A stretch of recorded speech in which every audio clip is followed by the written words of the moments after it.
Thank you all for joining this Act at Home about forests and climate change. If this is your first one, we do these every Monday and Wednesday and Friday at 3 o'clock. There are 15 minutes-ish chats or coffee breaks where we talk about one of our issues or something fun. So thank you for joining.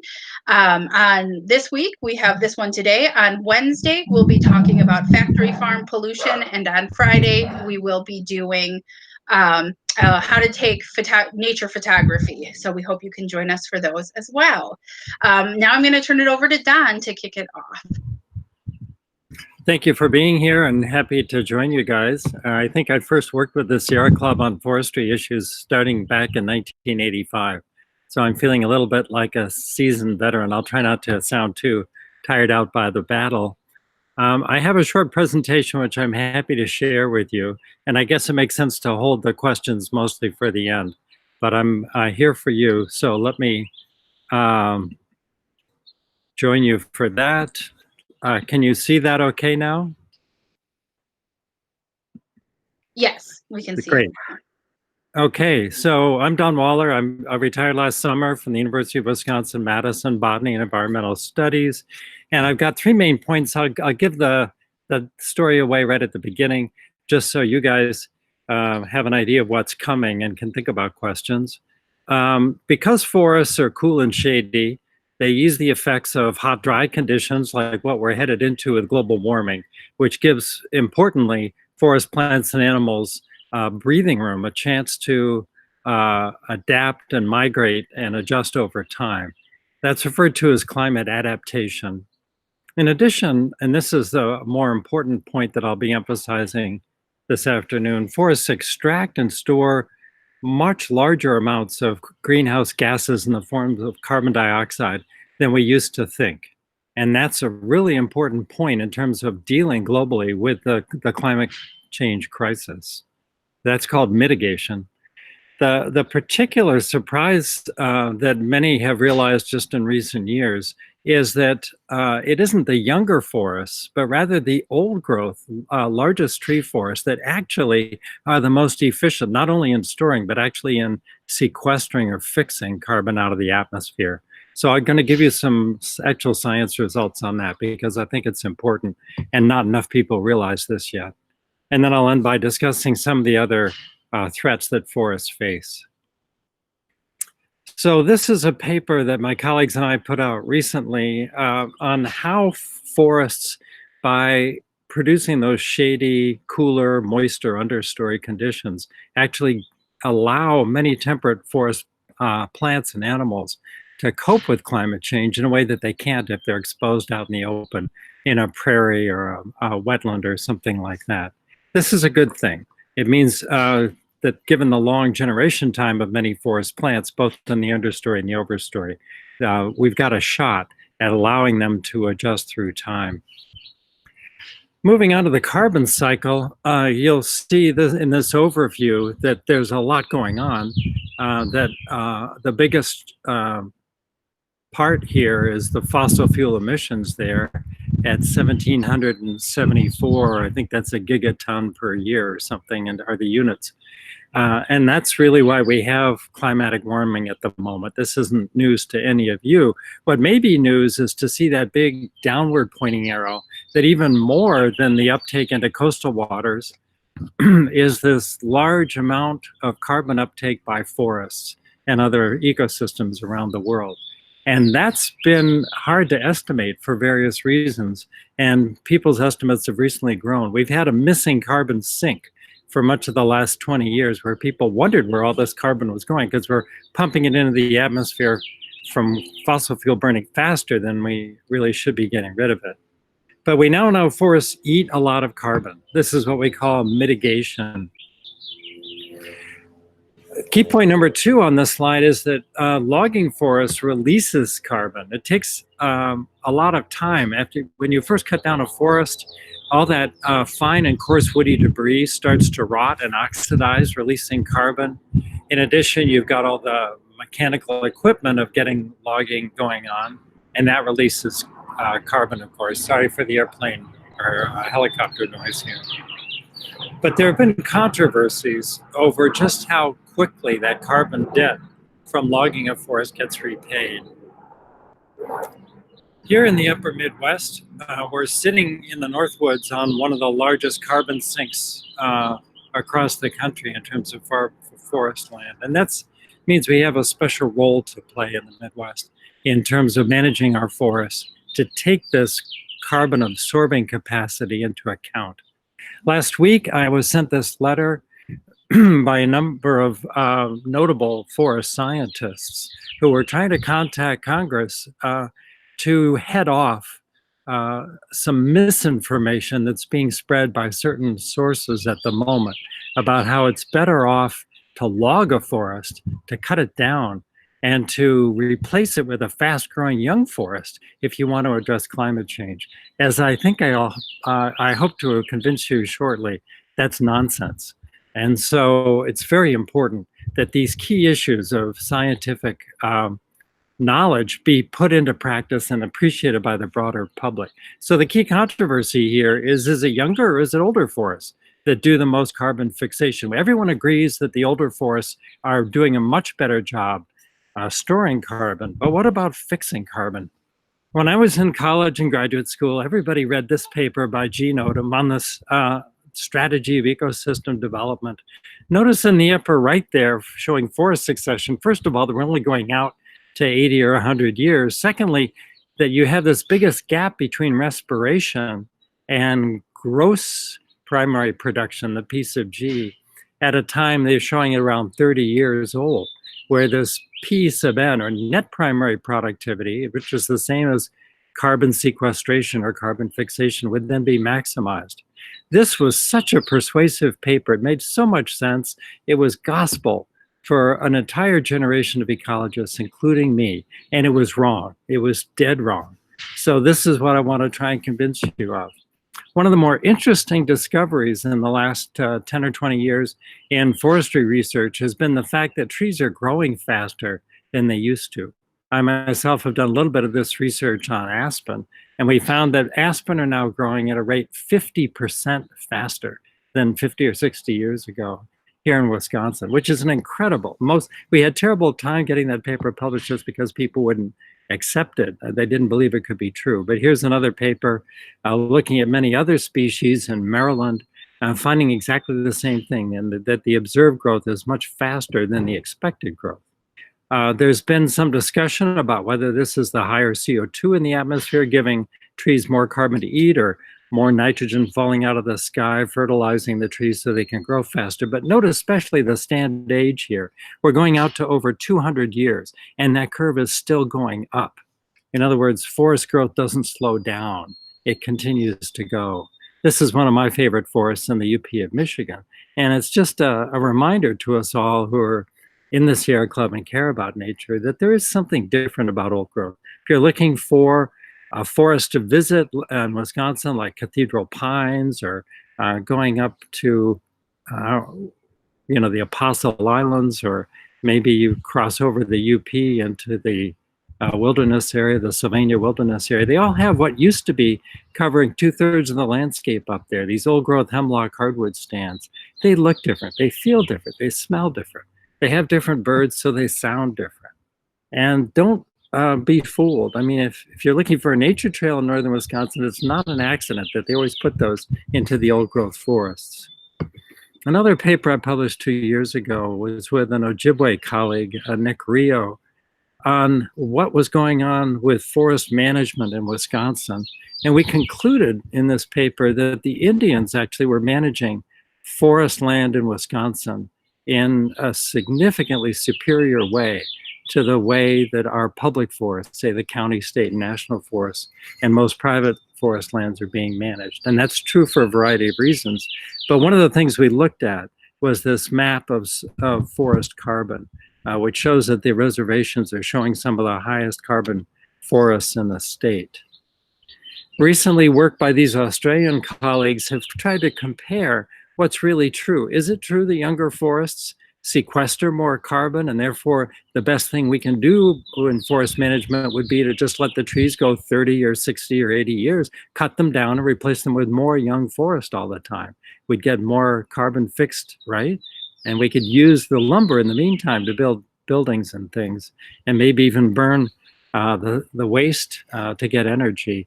Well, it turns out that's not true. And it's not true because it's the bigger, older trees that actually are more efficient at fixing and storing carbon. So these three graphs show that the natural conservation forest is showing upwards of 700 or 800 tons of carbon per hectare after 100 years, versus all these other management alternatives showing much lower amounts of carbon really being stored.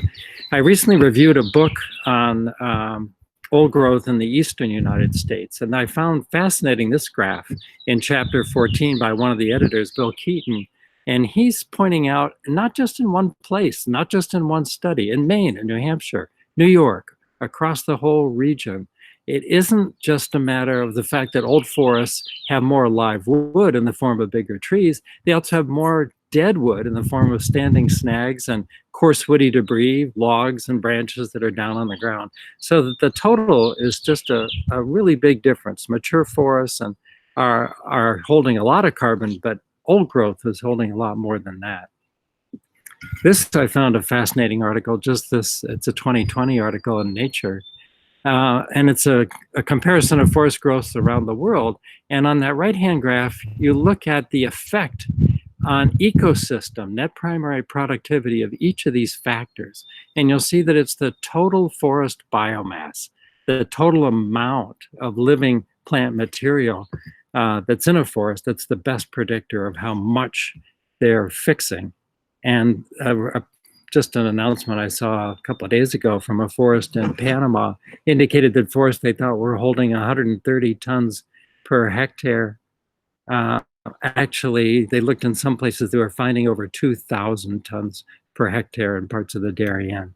So we've underestimated how fast trees grow, how much carbon they can fix, and in particular, how well old growth fits into all this. So this led Mumma and his co-authors to conclude in this new paper from last year that it's actually the single most efficient and effective way for the United States to ameliorate greenhouse gas emissions via land use management is to just let the trees grow in the forest, not to cut them down. These are sometimes called natural climate solutions. This is a slide I stole from Fred Clark in a webinar he gave last week for the Green Fire group. Protecting carbon sinks is terribly important, means leaving the trees grow. Restoring carbon sinks with reforestation or afforestation also makes a lot of ecological sense. And the more we can tap into carbon markets, what would it be like if in the public forests of Wisconsin, we could begin to get paid by California or by some other international carbon market for letting our trees grow instead of cutting them down. And traditionally, if you've got forest land yourself, you know that it's not easy to get into this market. There are transaction costs. It's a complicated thing. A private club with 35,000 acres in northern Wisconsin, actually in the UP of Michigan, recently concluded a $16 million deal for about, what was it? I think it was 13 or 15,000 acres on their land with the California Air Resources Board. There's a lot of money here if we can figure out how to do it right. But of course, forests are facing a lot of threats. So this is where I wanted to end up. We're very aware with Bolsonaro in Brazil cutting back on his protection for forests in that most important forest of all in terms of biodiversity and world climate. The Brazilian Amazonian forest is now being burned. Here in Wisconsin, this is a map of actual land cover. You'll see that forests cover a lot less land in southern Wisconsin. You'll also see that over the last 50 years, a lot of those forests have lost area. They become smaller and become more fragmented, surrounded by creeping urbanization and development. This is one reason why, as soon as I finish this webinar, I'm going back myself to working on reading the 4 Mile project materials that the Forest Service has issued for a massive project involving 12,000 acres of logging in the Nicolet-Shawmagog National Forest. You'll see since 2011, there have been steady increases in the amount of logging on those forests. Finally, I've done a lot of research on deer killing tree seedlings, and I'm very worried as well about the nitrogen deposition and the threat that can play on understory and other plant diversity. Anyway, that wraps it up. Please share any questions you have, and I'll turn it back over to Elizabeth now. Thanks so much, Don. I think this is so fascinating and not talked about enough in the climate conversation. So thank you. So we'll do questions. You can either type your questions into the chat box, or you can come off mute and ask your question. The first question we have, Don, is, has the Wisconsin Task Force on Climate Change been presented with this information and the pitch to come up with strategies to let trees grow? They're just getting going. This is the task force was set up by Governor Evers with Nelson or Barnes, his lieutenant governor in charge. And yes, we are trying to contact that group to share this information. That's an important thing to do, and they're showing interest in it. Great. And Don, you are still sharing your screen. If you want to unshare, you can keep it up if you want. It's your screen, but just so you know. Great. Sorry. No worries. I'll pause and see if anybody wants to come off mute and ask a question. Carol Terrell. Doesn't look. Oh, great. Yes. Don, we were both on that webinar last week, and one of the exciting proposals that was made quite a while ago was rediscussed, and that was to connect the old growth forests in northern Wisconsin and perhaps stretching into Upper Peninsula, connecting them with trails, etc. A lot of the old growth is already in either state or national forests. And so I wanted you to talk about that a little bit, if you could, and then to ask, is that one strategy that we could use for the comments that the Sierra Club will undoubtedly be writing to the U.S. Forest Service about the cut plan that you mentioned? Thank you. Thanks, Carol. Yes, I didn't mention it explicitly, but there's a move afoot on the part of many of us to try and reconnect and protect a more extensive network of older forest land in the Midwest, taking advantage of the special opportunity we have with the carbon value of forests. And this is something that's called the Superior Eco-Conservancy or Eco-Conservancy Network. We have a ways to go there. I mean, if we have a certain amount of old growth now, we're kind of at a turning point. Do we expand that? Do we build buffers around it? Do we connect it together as envisioned by that Superior plan? Or do we allow it to continue to be eroded by new timber projects like the ones that the Forest Service have just are proposing and scaling up? And I see it really important now to come together for the Sierra Club and Audubon Society. I work with the Environmental Law and Policy Center in Chicago as well. They're the lawyers who are assisting on this case and showing a large base of public support for this idea, not only to protect it's a win-win-win.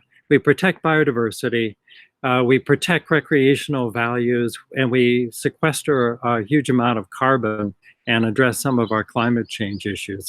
There's no downside here that I see. We have a lot of common ground. So we're trying to build that coalition.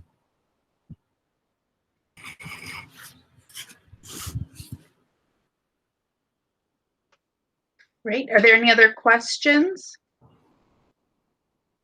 This is Richard Smith. I have a question about the county forest land use plans that are currently under being redeveloped throughout the state, or throughout the part of the state that has county forests. I am curious whether it sounds like these issues are very much should be on the radar of that process, and I'm wondering if there's been any effort to penetrate that process. I'm on a advisory committee for Chippewa County, and to my knowledge, to my observation, there has been virtually no input in any of this type of material into the process. It's all about production and fending off or dealing with or accommodating recreational users, and some micro, messing around with details that are kind of over my head about the technical aspects of logging techniques and stuff.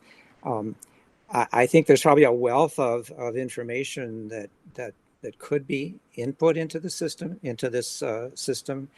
As far as I know, though, I don't know how it's getting there. So I'm kind of curious if you are aware of anyone who's been if you or anybody else has been working on that, or guiding people like me who are trying to write comments and have marginal knowledge, marginal factual information on it, just some opinions. Richard, thank you very much for that question. I think it's a crucial one. And the first thing I'll say is don't underestimate what you know or what you understand. Foresters quite often use jargon, and they attempt to obfuscate. They insist on their professional expertise. They say things like, trust us, we're the experts, we know what we're doing. And it's taken me a long time to lose my confidence and faith in their expertise. It's taken me a long time as a scientist and a skeptic to understand that there's more than we don't know about forests than what we know about. Foresters will confidently predict that they're doing the best thing for the forest on various criteria, but they don't always, and you need to question it. So don't be afraid to stand up or sit up and ask a good question there. The second thing I want to stress about county forests is they're absolutely essential. You saw that graph I showed you where levels of cutting in the county forests are up here. Industrial private land is even higher than that, but the counties are cutting at a very high level, and that's partly to generate revenue for their county, which is an important source for many of those northern counties. The problem is that they need to be told that it's not their only source of revenue, especially with coming carbon markets. Their land is going to be worth more eventually for what it can do for carbon than I think will be worth for pulp production, which is a lot of what it gets used for. Cutting on the state forest tends to be a notch below the county forest, and cutting on the national forest tends to be a notch below that. But they're all significantly higher than what I think the citizens of Wisconsin and the Midwest would be served by. Did I answer your question? Yeah, well, it helps. I actually have a kind of a technical, or not a technical, but a kind of a weird question based on what I know you are interested in based on other stuff I've looked at, and this subject, and here's the issue. We have significant oak stands, northern red oak stands still remaining in Chippewa County. In addition, and they're fading fast because they've all reached their level of, many of them have reached their level of maturity. So the struggle is on to figure out a way to regenerate oak, and there are many techniques. I'm sure you're well aware of all the attempts to do that. Most of them failing. What's that? Most of them failing. Most of them, yeah. Regenerating oaks has been a real problem. Limited success.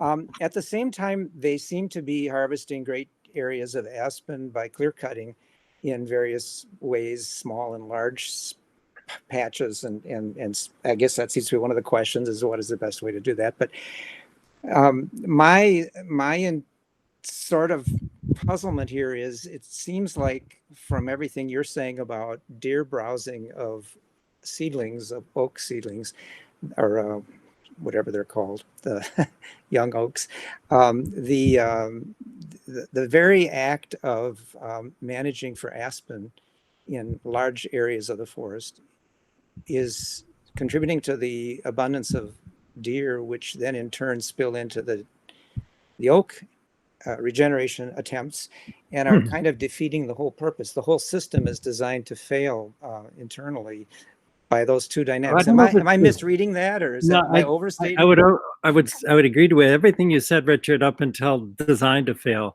I think it's one hand not knowing what the other hand is doing. We don't have an approach to wildlife and forest management that's unified, that recognizes the integrity and importance of the system as a whole.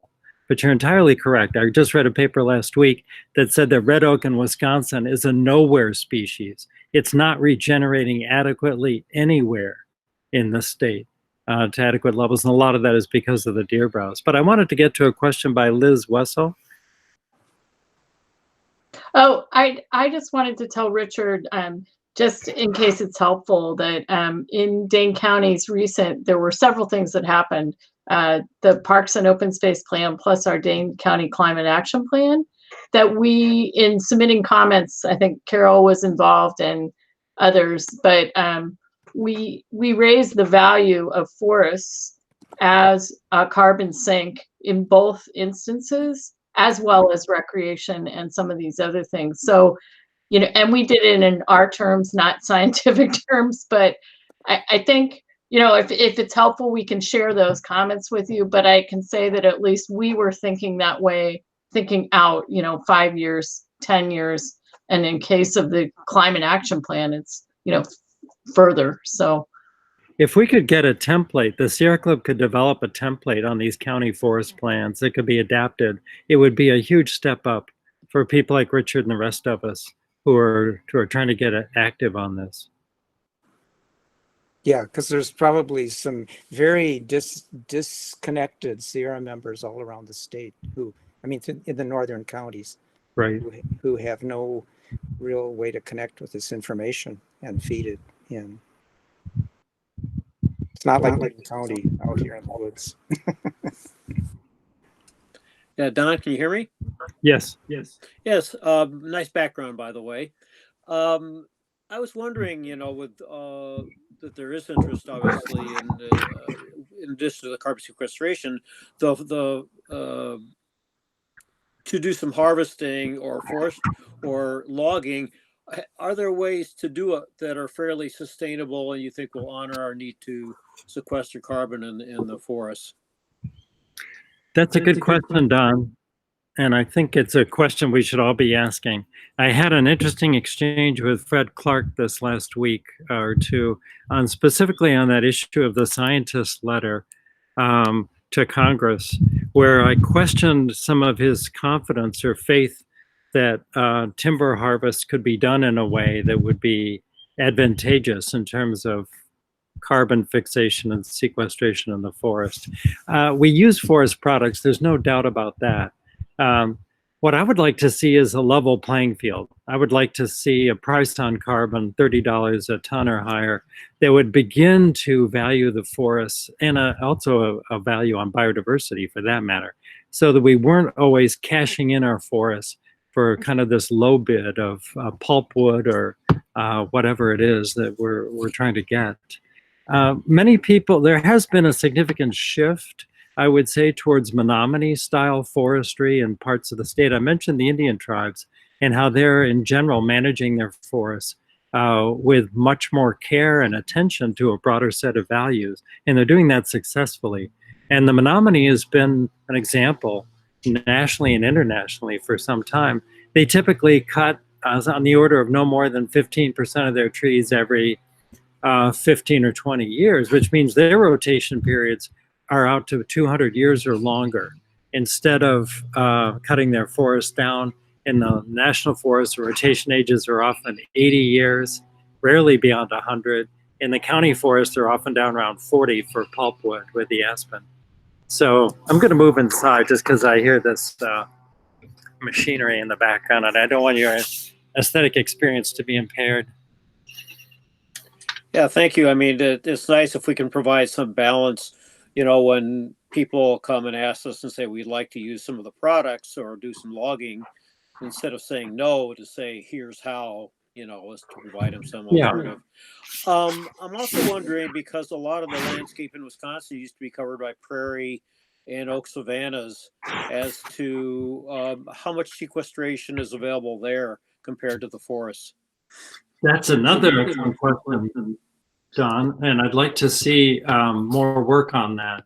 I'm working with the Wisconsin Academy Natural Climate Solutions Group, and that's been a big question for us. There's some recent work on high intensity, short rotation, paddock grazing done in Texas and out west in places that may apply here that shows that you can greatly increase the amount of carbon stored in the soil and underground if you manage those grassland systems in the right way. Steve Apfelbaum at Applied Ecological Services down in Broadhead is playing an active role in some of that research, and he actually talked to the White House Office of Science and Technology Policy on this a couple of years ago when we had a different president in the White House.